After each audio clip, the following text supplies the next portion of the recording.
Hello bachcho, let's take a given question. The question says the mean value of current for half cycle for a current variation shown by graph is option 1 I naught by 2, option 2 I naught, option 3 I naught by root 3, option 4 I naught by 3. So to understand a given question we need to understand about the concept of average value for an alternating current. So जब भी हम बात करते हैं average value की, so we say कि let's say हमारे पास alternating current से अलग अलग कुछ केसेस हम यहाँ पे डिस्कस कर लेते हैं. लेट्स से कुछ इस तरीके के ग्राफ्स हो सकते हैं ऑल्टरनेटिंग के, ये प्लस है ये माइनस है. वी नो कि ऑल्टरनेटिंग करंट क्या होना चाहिए, बाई डायरेक्शनल होना चाहिए and it should be periodic. So ये अगर 0 से टी का एक कंप्लीट टाइम पीरियड है तो उसके बाद वापस से सेम चीज़ रिपीट होंगी. Let's say we are drawing it for I versus T. ठीक है. सो इस तरीके का कुछ ग्राफ हो सकता है, या फिर अगर हम कहें तो इस तरीके का ग्राफ हो सकता है कुछ, जैसे हमारे केस में गिवन है 0 से टी तक, right. So in that scenario we can see के लेट्स से ये हमारी पीक वैल्यू हो जाएगी यहाँ पे I naught, that is plus I naught, और ये वैल्यू हो जाएगी हमारी माइनस आई नॉट. ठीक. अब we can see from the situation हम जो एवरेज निकालते हैं, सो एवरेज निकालने का जो फॉर्मूला है we have already studied it.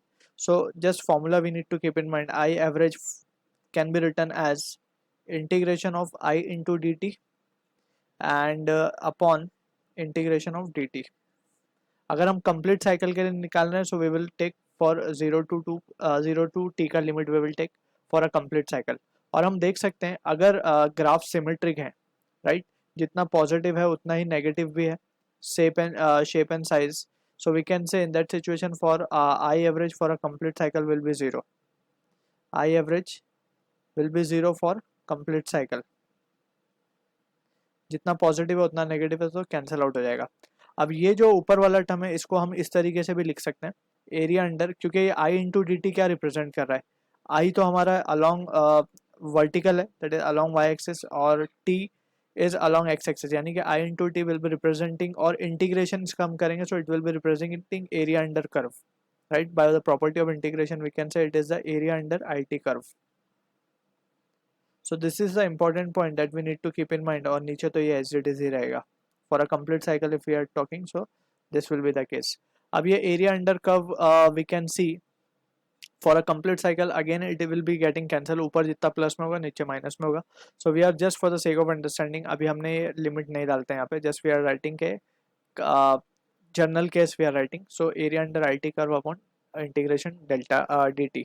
So this will be the things that we need to remember over here.